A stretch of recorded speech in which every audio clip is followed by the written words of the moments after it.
بسم الله الرحمن الرحيم. نرحب بكم بحلقة جديدة من برنامج أعلام. في حلقة الأسبوع الماضي استضفنا علم كبير من أعلام الأردن، الشيخ عبد الباقي جمو. حاورنا في مواضيع مختلفة ابتداء من طفولته في حياته العملية، وانتهينا في تجربته في جماعة الإخوان المسلمين ونصائح للنواب أو لمسؤولين اللي موجودين حاليا. وحكى عن جانب اللغة العربية وكيف ترهل أو تراجع مستوى التعليمي، وأبدأ نصائحه في هذا الشكل في هذا الخصوص عفوا. في هذه الحلقة بنحاول نستضيء أو يعني نضيء على جوانب أخرى في حياته. ما شاء الله حياته غنية جدا، لكن قدر الإمكان بنحاول نشمل من جميع الجوانب إن شاء الله. نرحب بك مرة أخرى شيخنا في حلقتنا، وشاكرين وقتك الثمين ومقدرين أنك تحملتنا كل هالفترة هاي وحلقتين مميزتين إن شاء الله. مرحبا، أهلا وسهلا، حياكم الله. الله يحييك يا رب. حضرتك بتحفظ ما شاء الله حوالي 4000 حديث، وعملت زي ما ذكرنا في الحلقة الأولى إمام وخطيب ومدرس. سؤالي باختصار لو سمحت، كيف ترى إقبال الناس على تعلم الدين سابقا والآن؟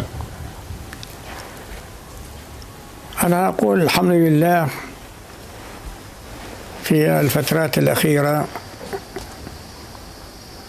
الإقبال على الدين والتزام الشباب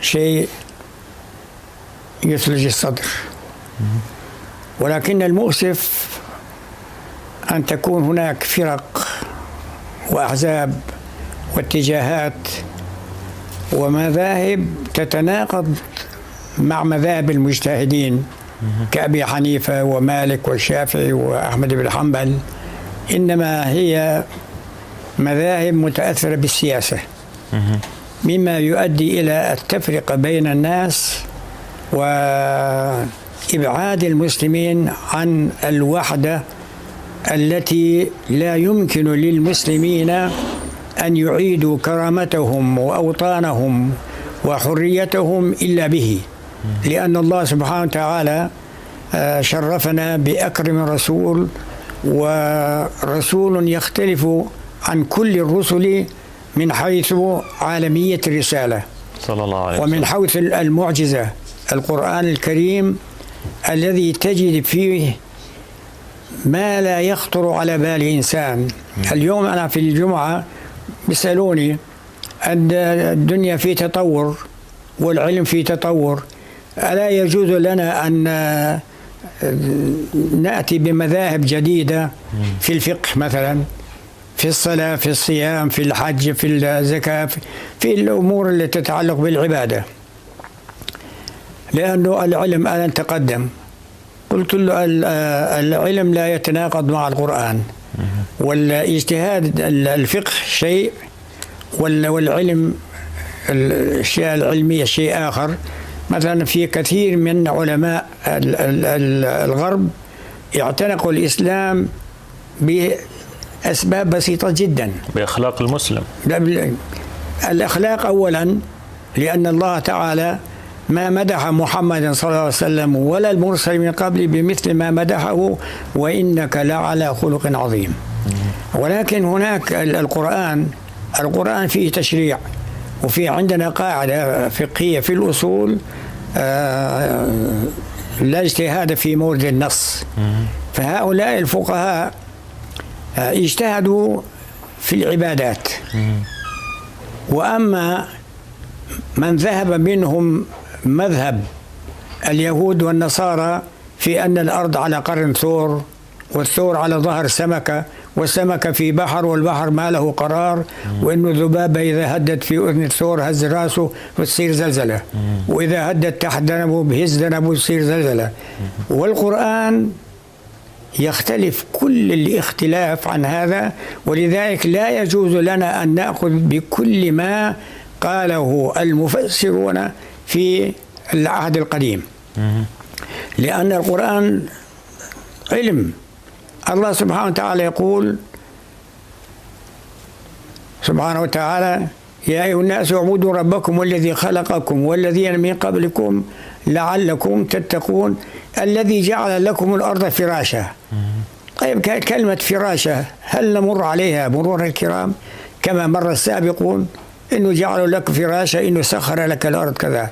لا، هذا يحمل معنى علمي كبير ينبه الناس المسلم وغير المسلم ممن بلغوا في الأشياء بعيدا في العلم بأن هذه الكلمة لها مدلول خاص وشهادة على أن هذا القرآن ليس من كلام البشر. جميل. مثلا نجيب لك مثال. تفضل. أنا جاءني برجل مستشرق درس اللغة العربية والتفسير في أكسفورد. قال بده يحب يسمع اللغة من عربي، فجاء فتحدثنا الحديث طويل لا أريد أن هذا، حتى وصلنا في التفسير كان كل يوم خميس وجمعة، كل يوم خميس واثنين. أيوة. فبلغنا في التفسير إلى قوله تعالى الذي جعل لكم الأرض فراشا. قلت له وقف، والله لم يمر علي ولم يتبادر إلى ذهني ولم أذكر قبل تلك اللحظة أن أنتبه لمعنى هذه الكلمة. فقلت له وقف وقلت له ما هو الفراش؟ قال لي بيكون تحتك. واللحاف هو قال لي لحاله، قالوا اللحاف اللي يكون فوقك. قلت له طيب الله سبحانه وتعالى يقول الذي جعل لكم الأرض فراشا. قال نعم. قلت متى قال أول عالم مسيحي بأن الأرض تتحرك؟ قال قبل هذا الحكي في الستينات. قال قبل 180-190 سنة عالم. قلت بما حكمت عليه الكنيسة؟ قال بالإعدام حرقا. ليش؟ قالوا لأنهم يقولوا الأرض على قرن ثور إلى آخره. قلت له شوف، قلت له الله سبحانه وتعالى ينبه الإنسان إلى عظمته ويورد الدلائل القاطعة التي لا يختلف فيه اثنان على أن هذا الكلام ليس كلاما صادرا عن رجل أمي في أمة أمية لا يقرأ ولا يكتب. جميل. قال إيش؟ قلت له لو جئنا بكرة وجبنا بذر النمل الصغير وانتشرت الذر على هذه الكرة، قلت النملة اللي فوق الكرة تستعمل عضلات معينة لأن الكرة بالنسبة لها فراش، واللي بجنب الكرة تستعمل عضلات أكثر حتى تستطيع أن تتشبث بالكرة. قال نعم. قلت واللي تحت الكرة تستعمل عضلات أكثر من اللي بجانب الكرة حتى تستطيع أن تتشبث وتمشي. قال نعم. قلت الآن احنا وين؟ الساعة 12 في الزرقاء. قال نعم. قلت وين احنا؟ قال احنا فوق الأرض. قلت اللي في أمريكا؟ قال تحت الأرض. قلت هل الناس اللي في أمريكا يرون ناطحات السحاب أسسها فوق ورؤوسها تحت لأنها تحت الأرض، وإن السيارات تمشي عجالها ملزقة بالأرض وسقفها تحت، وأن الناس بيعتقدوا إنهم معلقين بالأرض؟ قال لا. قلت أليسوا يشعرون مثلنا بأن الأرض فراش لهم؟ قال نعم. قلت الله بيقول لك هذه الأرض مع أني خلقتها بيضوية والأرض بعد ذلك دحاها، والدحية هي البيضة، والرسول كان يقول عليه الصلاة والسلام كنت ألعب الدحية مع صبية من قريش في مكة. بالتأكيد هذا دلالة على إعجاز القرآن الكريم. ماذا فعل الرجل اللي كان يجيني كل خميس واثنين؟ قال كفاية، فردد الآية 13 مرة اللي عديتهم. قال بكفي طبعا. فما أجاني في الأسبوع الثاني ولا الثالث ولا الرابع. بعد شهر أجتني منه رسالة يقول بسم الله الرحمن الرحيم إلى أستاذ الفاضل كذا كذا رفعني فوق قدري. السلام عليكم ورحمة الله وبركاته. وبعد، فلقد خرجت، شوف لغته، فلقد خرجت من بلدي لأبحث عن ثغرات في الإسلام، فوجدتني تجذبني إليه دون أن تدعوني إليه، وأنا أشهد أن لا إله إلا الله وأن محمد رسول الله. يا سلام. بكلمة واحدة أعلن إسلامه. معجزات متواصلة، وما أكثرها في القرآن. مثلا هذه الأرض هي ثابتة على قرن ثور؟ لا، الأرض تتحرك، وهذا نص في القرآن، يعني لا يحتاج إلى تأويل. وترى الجبال تحسبها جامدة وهي تمر مر السحاب، وهذا في اللغة العربية ذكر البعض وإرادة الكل. جميل. وكما في اللغات مثل قول الله سبحانه وتعالى ذكر الكل وإرادة البعض، مثل قول نوح عليه السلام وإني كلما دعوتهم لتغفر لهم جعلوا أصابعهم في آذانهم. الواحد لما بده ما يسمع الشيء يحط آذانه أصابعه كلها في أذنيه، أما طرف السبابتين قال قلت لا، ذكر الكل وإرادة البعض. الله ذكر هنا وترى الجبال تحسبها جامدة وهي تمر مر السحاب، ذكر الجبال وأراد الجبال والأرض لأن الجبال شاخصة ذكرها، فجبت أمثال فأعلن إسلامه. نسأل الله أنه تكون إذن القرآن وتفسير القرآن لا يجوز لنا أن نأخذ بكل ما قاله المفسرون إلا في العبادات. حتى النص القاعدة اللي حكيت عنها حتى فيها من حيث اللغة فيه اجتهاد. احنا عندنا مثلا آية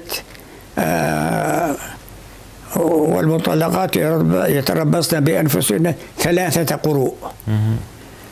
كلهم قالوا القرء الحيضة إلا الشافعي قال هذا طهر، والدليل عنده اللغة.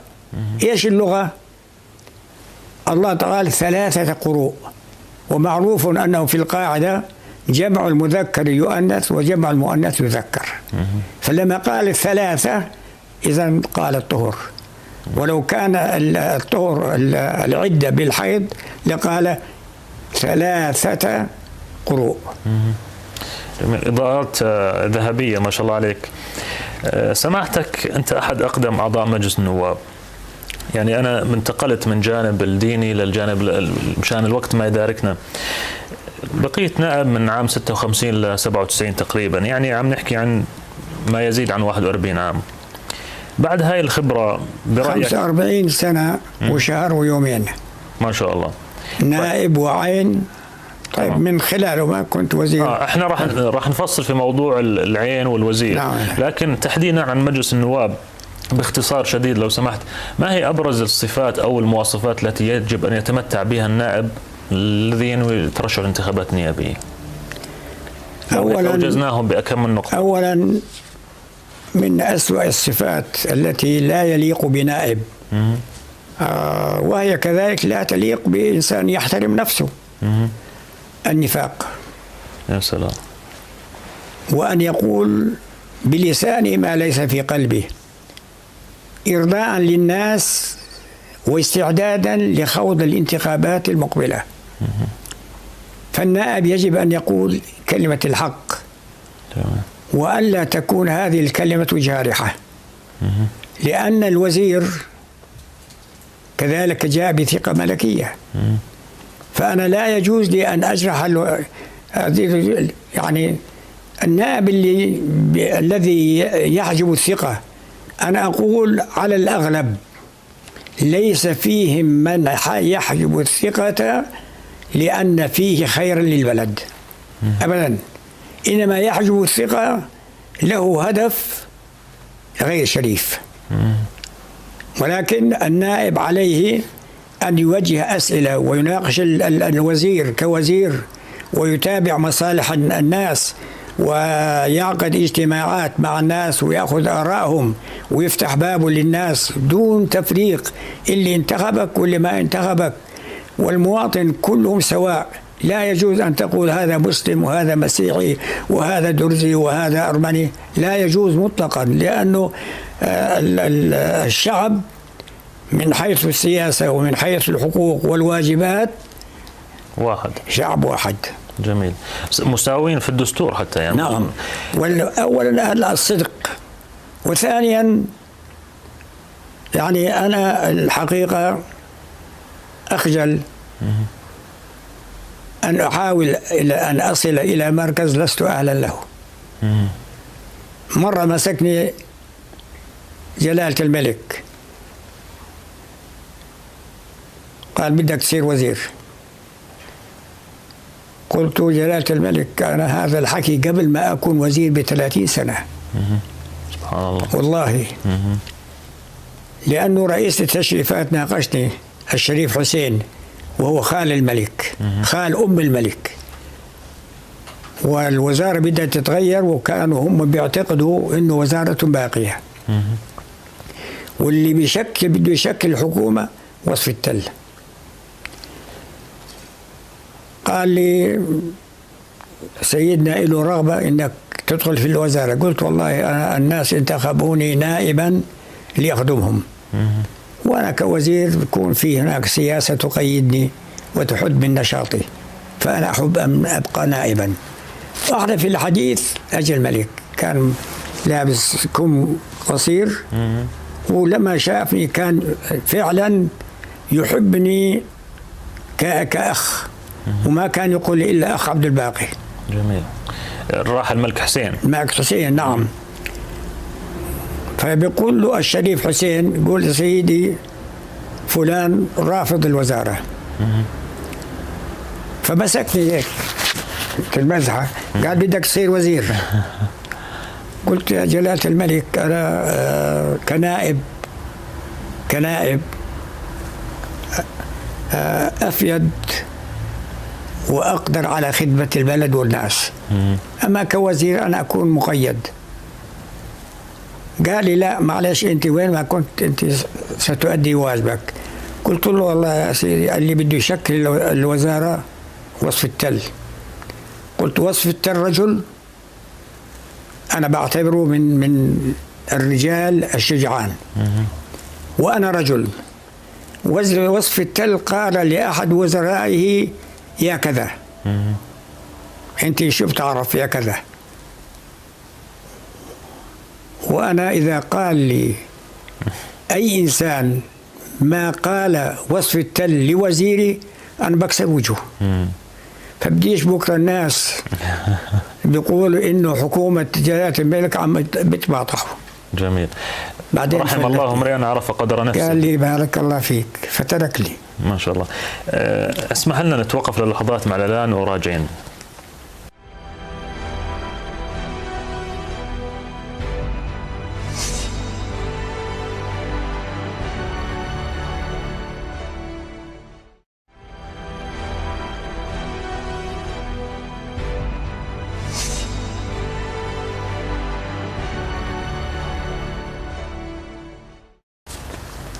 نرحب بكم من جديد بالحلقة الثانية من استضافتنا لشيخنا الفاضل عبد الباقي جمو. قبل الفاصل كنا نحكي عن الشروط أو المواصفات الصفات اللي لازم توفرها في النائب، لكن حضرتك ذكرت أنه الحكومة التي تنال ثقة جلالة الملك علينا نحن النواب أن نعطيها الثقة، ثم نقوم بدور المراقبة والملاحقة. وضحت لنا شوي بالجزء الأول، لكن برأيك هل تصلح هاي القاعدة هاي الأيام؟ أنا سؤالي مبني على أنه في كثيرين ممن أعطاهم جلالة الملك ثقته خذلوه وخذلوا الوطن. هل نستطيع أن نطبق قاعدة أنه يجب أن نعطي ثقة للحكومة ومن بعدها نحاسبها في هاي الأيام حسب نظرتك؟ أولا مجلس النواب له حق أن يحجب الثقة بغض النظر عن أنه جلالة الملك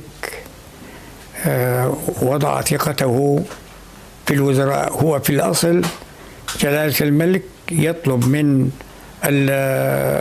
المرشح لرئاسة الوزراء أن يختار وزراء، ولو أنه تكون في هناك مداخلات وهناك واسطات وهناك يأتي ما ليس له حق أن يكون وزيرا ولا كاتبا.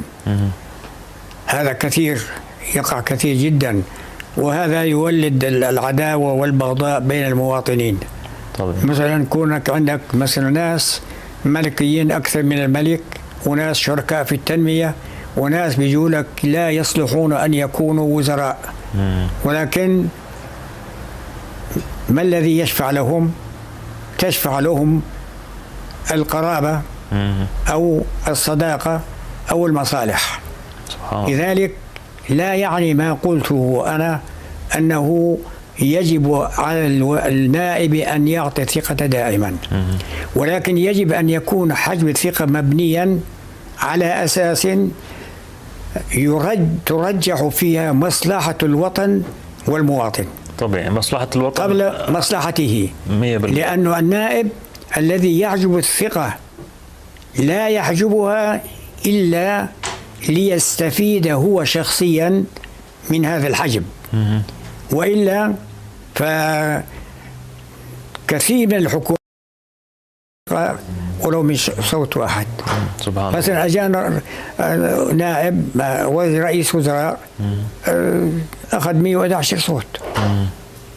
سبحان الله، هذا مؤخرا. وأنا بأكد بأن أكثر من نصف الذين أعطوا الثقة لم يعطوها ثقة لا بالوزراء ولا برئيس الوزراء، مصالح، إنما ليتصيدوا من وراء هذه الثقة مصالحهم الخاصة. جميل. ولذلك كثير من النواب بعد نجاحه لا يفتح بابه لإنسان.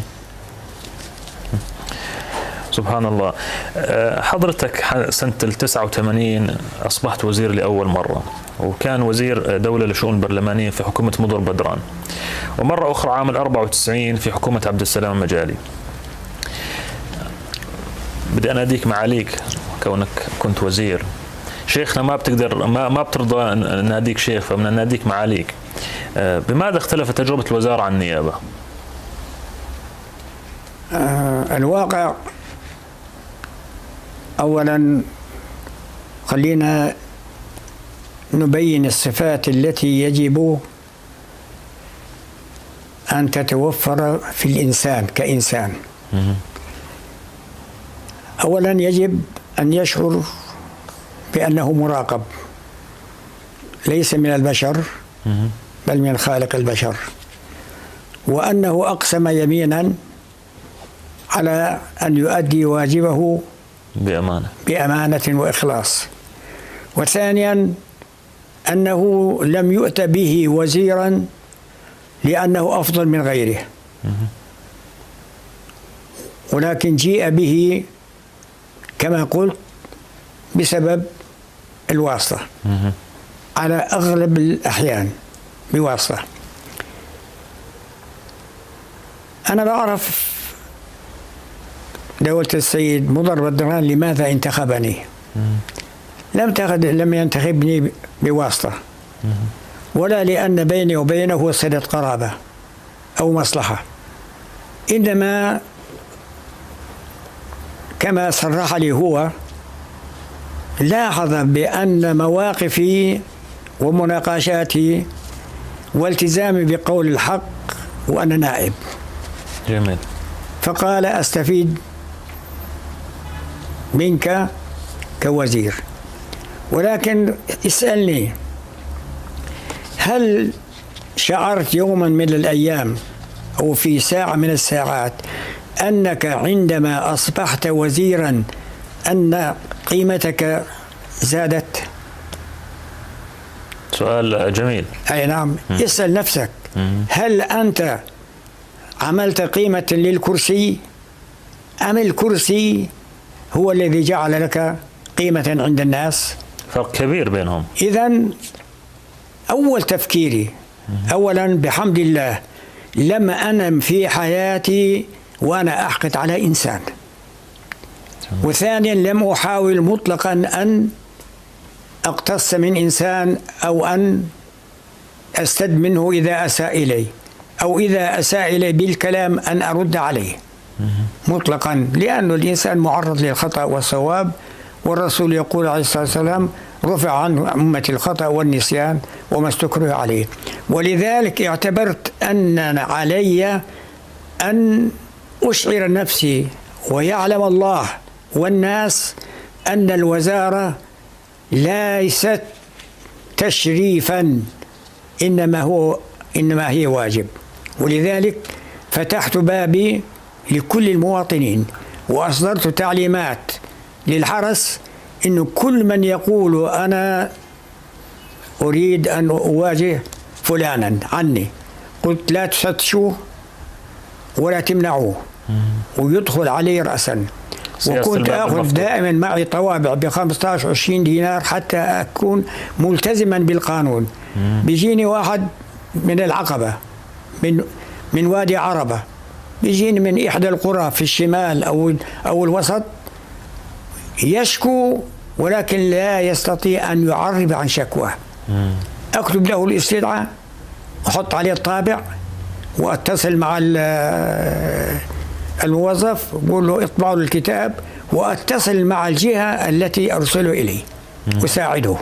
جميل. تنسيق جميل. نعم. يمكن قبل تواجده أحد الأيام بيتصل معي مدر بدران وهو الآن حي يرزق. اتصل معي قال: إذا أنت فاضي بدي أمر عليك. هو رئيس وزراء، أنا وزير دولة للشؤون البرلمانية في حينها، ثم وزير دولة للشؤون البرلمانية والقانونية في التعديل. جميل. وفي وزارة المجالي، عبد السلام المجالي. قلت له: والله أنا اخترت المكان اللي أستطيع أن أستقبل أكبر عدد ممكن من المواطنين. غرفة كبيرة للانتظار وغرفة كبيرة للجلوس، يعني المكتب. قلت: والله إذا بدك تنتظر حتى يفضى مكتبي ما بتشوفني، ولكن المواطن ينتظر إذا في شيء.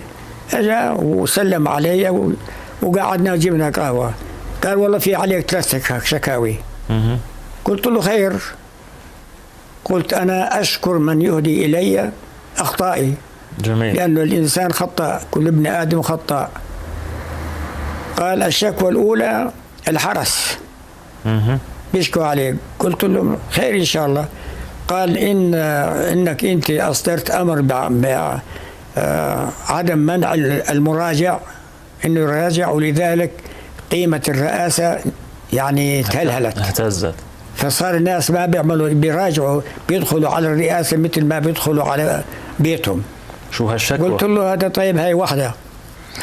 قالت: والثانية قال الصادر والوارد كمان بيشكوا من كتر ما تكتب رسائل وكتر ما تجيك شكاوي. وقال أشغلوه، قال هو بالغ، قال بيتم عندنا ورق. قلت له: خير، وأنت شو رأيك؟ قال: أنا جاي أقول لك الله يعطيك العافية، أنت رديت عنا دعاوى مظلومين كثيرة، الله يوفقك. قدر عملك. شرب القهوة، نعم، وراح. جميل. ثم أصدر أمرا خطيا، مع أنه كان عندنا وزير دولة لشؤون الرئاسة، أمرا خطيا أنه في غيابه أو في حضوره الكتب اللي هو ما بلاحق أن يوقعها، إني أنا أوقعها ولا يوقعها رئيس وزير دولة للشؤون الرئاسية. صلاحيات أوسع. نعم. ما شاء الله عليك وعلى خدمتك وعلى سمعتك الطيبة شيخ. احنا راح نتوقف للفاصل اخير، ان شاء الله بعد الفاصل بنفصل في موضوع رئاستك لجمهورية شيشان، موضوع العشائر وموضوع دورك الكبير في موضوع الصلح العشائري والمجلس العشائري الشركسي الشيشاني، لكن بعد لحظات راجعين لكم.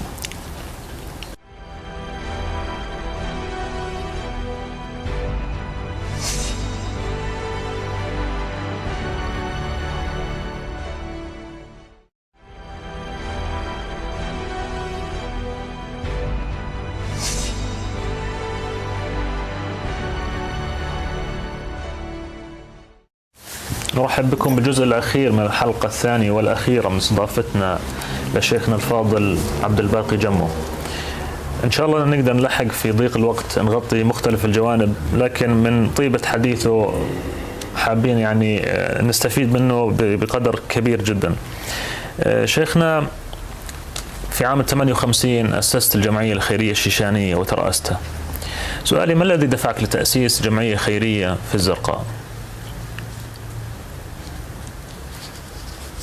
هذه الفكرة لأنه عادة الإنسان الحريص على أن يفيد ويستفيد ويؤدي واجبه كاملا دعاني إلى دعوة في منزلي هنا، كان في منزل طابق أرضي، جمع كبير من الشيشان الاختيارية، وقلت لهم أنا عندي فكرة إنه نأسس جمعية خيرية تهتم بالمحتاجين حتى لا نترك واحدا من العشيرة أن يطرق باب الناس لحاجة أو مهمة، ونخرب الناس والناس ونجمع شبابنا ويصير في لقاءات إلى آخره. فأسست وعينا أول رئيس للجمعية الشيخ عبد الحميد قادر، وهو الشيخ الشيشان في عينه، شيخ الطريقة النقشبندية. وما وضعتش اسمي أنا، لا ما في أني مؤسس ولا إني صاحب دعوة. عملنا لهم غدا وأسسنا الجمعية، وضعت أسماء الناس الكبار ولم ندخل معهم شابا واحدا حتى أستطيع أن أجمع كلمة الناس على هؤلاء اللي لا مطعن في سلوكهم أو في طمعهم في الوجاهة، لأنه أخطر إنسان هو الذي يتحرك ويحاول أن يتقدم على الناس. لهذا يعني أنه يريد دائما أن يكون الواجهة، وهذا أكبر خطأ في الإنسان، لأنه عندما يصل إلى الواجهة إنسان غير مؤهل لأن يكون يفسد نفسه ويفسد الآخرين. جميل. بدأنا في الجمعية وبحمد الله مشت، وتعرف دائما يكون في منافسات كذا بين الناس، فأنا ابتعدت عن الجمعية ومرت على مراحل، والآن يعني آخر ثبتناه، لأن أنا واحد من الذين نقلوا فرع النادي القوقازي من صويلح إلى الزرقاء، وكنت أول رئيس للنادي. وفي الانتخابات الثانية أخذ غيري هذا، واستمريت أنا في مهمتي. جميل. لم أتراجع. والجمعية الخيرية احنا في لنا قدوة، مثلا الشركس لهم جمعية خيرية، وبعض العشائر لهم جمعيات خيرية، ولكن احنا تقريبا من المسلمين أول من أسس جمعية خيرية في الزرقاء هو الجمعية الخيري الشيشاني، وأنا أسست أكثر من 5 جمعيات. ما شاء الله. جمعية مدينة الحجاج، الجمعية الثقافية، وأسسنا مدرسة صلاح الدين لأبناء اللاجئين، وكان في المدرسة عندنا 360 طالب. ما شاء الله. ليس بينهم طالب أردني إلا ابني المرحوم هارون الله يرحمه. آمين يا رب. أيوة. وكنا نؤمن لهم الفطور والغداء الساخن وكسوة صيفية وشتوية والكتب والقرطاسية. جميل. إن شاء الله. وأسس جمعيات يعني خيريات كثيرة وجمعيات تعاونية، وهذا سعي مني أن أحرك الناس للعمل، لأن اللي بيحب إنه هو اللي ظاهر، هو اللي بس يعمل، هذا إنسان فاشل. نعم. نسأل الله أن يديم الخير من بعدك حتى شيخنا ويسيروا على نهجك. في بداية التسعينات عرضت عليك رئاسة جمهورية الشيشان، لكنك رفضت. ما سبب رفضك باختصار؟ والله أنا زرت الشيشان تقريبا 10 مرات. أما عندما بدأ النظام الشيوعي يتهاوى وبدأت الحريات، أنا كنت هناك، كنت في شيشان، ويعني كانوا في اليوم بيعزموني يعني 8 مرات. لدرجة رجعت من هناك ووزني 84 كيلو، غصبت عني يحلفوا إلا تاكل والأكل شو بده ياكل. عندما زال النظام الشيوعي تقريبا وبدأ الناس يتوجهون للتحرر وأن تكون لهم جمهورية مستقلة، أنا صدفة وجدت هناك، وكان ظهر دودايف يقود مظاهرات ليصبح رئيسا. فالناس أجوني اختيارية ومهندسين وأطباء والشيشان والشركات كل الشعب اللي كان تحت الحكم الشيوعي، يعني لا تجد بينهم أميا واحدا. يا سلام. أقل واحد دارس له الثانوية العامة ما شاء الله لهذه الدرجة. فيأتيني المحامون والأطباء والشيوخ والإسداد يقولوا بدنا إياك أنت تكون رئيس. قلت لهم أنا لا يجوز أن أكون رئيسا عليكم. قالوا ليش؟ قلت لأنه عندما نفيتم وعذبتم وقتلتم وذقتم المرارة ما كنتش معكم. الآن في الرخاء ثم أنظمتكم وقوانينكم كلها باللغة الروسية وأنا لا أتقن هذه اللغة. وثالثا أنتم بينكم علماء أكثر مني، الذي يستطيع أن يدير البلاد أكثر مما هذا، ولكنهم ألحوا لدرجة والله كان فيهم من يبكي وهو يرجوني أن أكون رئيسا. بالآخر بس بدي أنا سكتهم، قلت لهم والله عندي حفلة من تراب الأردن تسوى الدنيا كلها. يا سلام. اتركوني لأني لا أصلح لكم ولا أصلح لغيركم أن أكون رئيس. فجاءني دودايف، كانوا يقولوا له جوهر،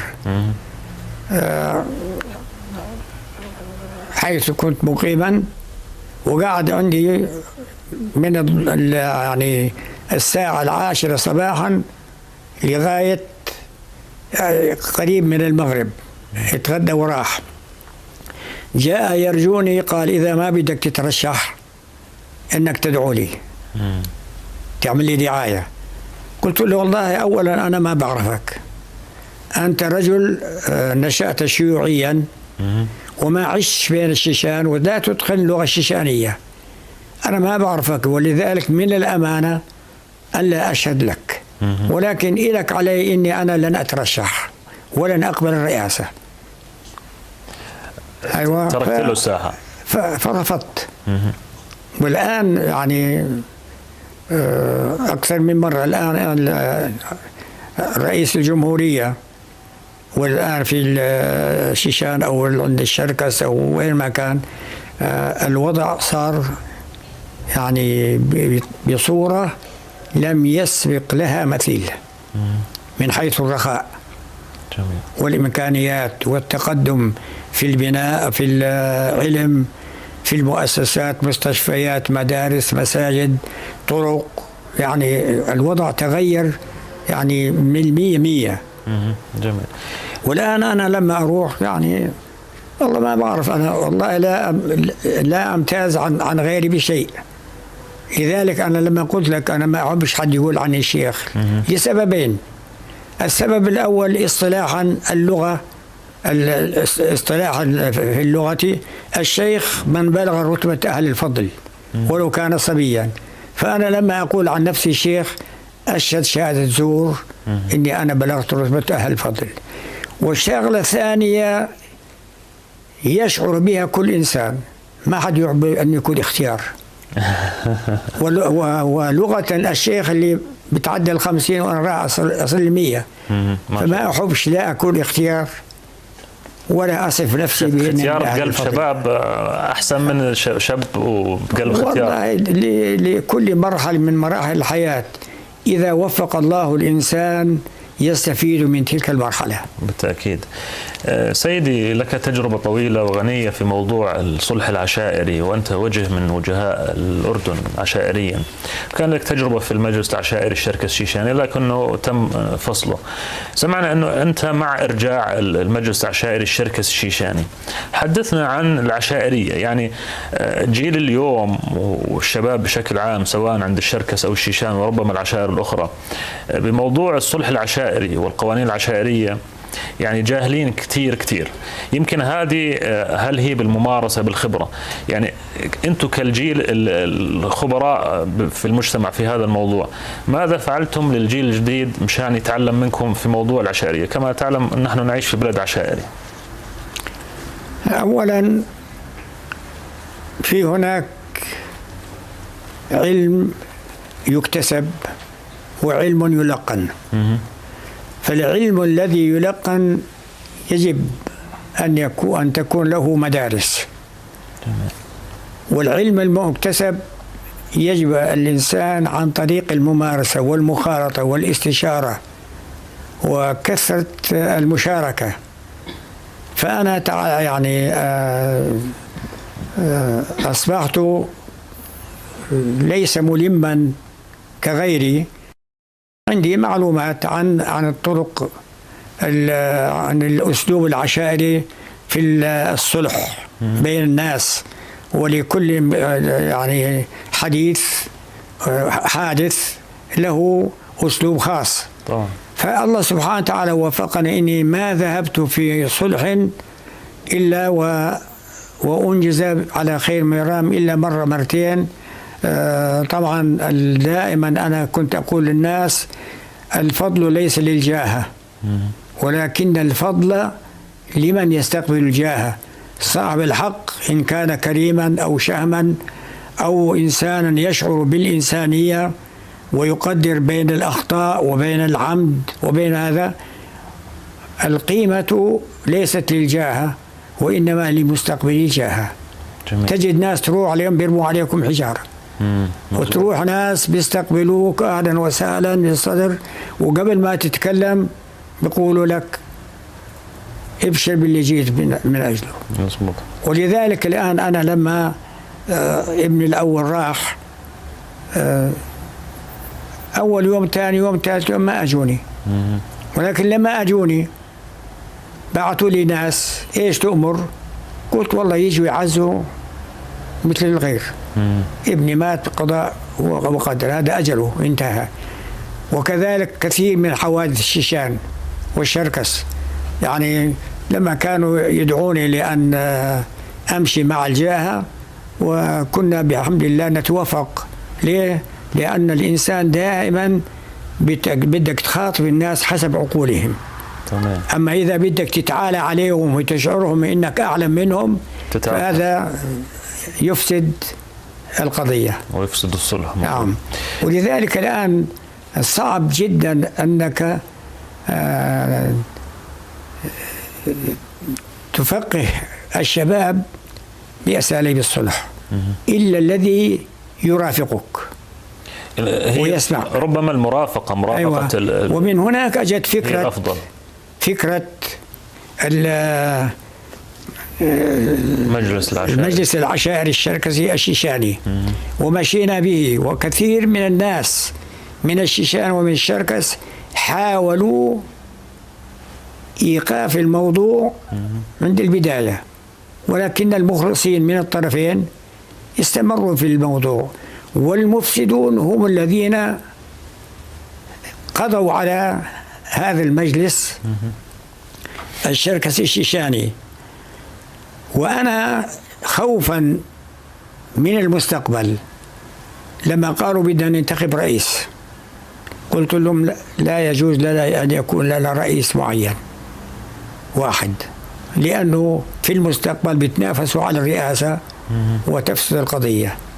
ولكن نحن نقول مثلا نكون في عمان يرأس الاجتماع رئيس الجمعية الخيرية الشركسية في عمان، في واد سير في الزرقاء. رئيس الجمعية الخيرية هو الذي يرأس الاجتماع. جميل. في إحدى المرات كان الله يرحمه فواز ماهر رئيس الجمعية الخيرية الشركسية، إلنا اجتماع في نفس الجمعية. ولما أجينا بدنا نجتمع وكان في اختيارية، قال لي فواز الله يرحمه، قال لي يا فلان تفضل ارأس الجلسة. قلت له لا. قال لي والله ما برأس الجلسة وانت موجود. قلت له يا أخي والله ما بيجوز، احنا ما بدناش نفسد الموضوع. رفضت. قلت له أنت ترأس الجلسة وأنا لست أفضل منك، حتى أنت يعني هذا أنت رجل ما شاء الله بلغت رتبة في الجيش ورجل مثقف ورجل متعلم. أنا لا عندي فقه ولا عندي ثقافة، فما بصيرش إذا أنا أكبر منك في السن لا يعني هذا إني أنا اللي لازم أرأس الجلسة. يعني كان حدث صار حديث، ولكن دخل هناك ناس ليسوا من الشيشان مطلقا، بطريقة أو أخرى أقنعوا ناس، قالوا احنا معلش المجلس الشركسي الشيشاني يبقى قائما، ولكن احنا عملنا مجلس للشركس ومجلس للشيشان. وانا قعدنا تقريبا 3 سنوات بعد ما انفصلوا هذا دون أن نؤسس مجلس باسم الشيشان. لا من الشركس ولا من الشيشان. أعتقد أن واحدا منا كان يريد بهذا المجلس أن يتميز عن المواطنين، إنما وتعاونوا على البر والتقوى لخدمته. لأنه احنا إن كنا من الشركس أو من الشيشان كلنا نعتبر أنه هذه المملكة والشعب المملكة أسرة واحدة بقيادة هاشمية، نرجو الله لها الثبات ونرجو لها العون، وأن يحفظ بلادنا بالأمن والاستقرار. آمين يا رب. سيدي الشيخ بعجالة وفي أقل من دقيقة إذا سمحت نختم الحلقة في نصيحة للشباب الشركسي الشيشاني بشكل خاص وللأردن بشكل عام إذا سمحت، أقل من دقيقة لو سمحت. نصيحتي للشباب عدم التعصب. لا شيشاني يتعصب للشيشانية ولا الشركس للشركسية ولا الشركس ولا الشيشان لقومية، لأن القوميات منبوذة شرعا إذا كان عن طريق التعصب. إنما الأصل هو واحد يحافظ على أصله ونسبه وحسبه، ولكن على أن يلتزم الحق والصواب وأن يقف مع الحق عندما يكون في الجانب الآخر. جميل. وأن لا يعادوا إنسانا وأن لا يعتدوا على الناس ولا يجلبوا السمعة السيئة لماضيهم لماضي آبائهم وحاضرهم ومستقبل أبنائهم.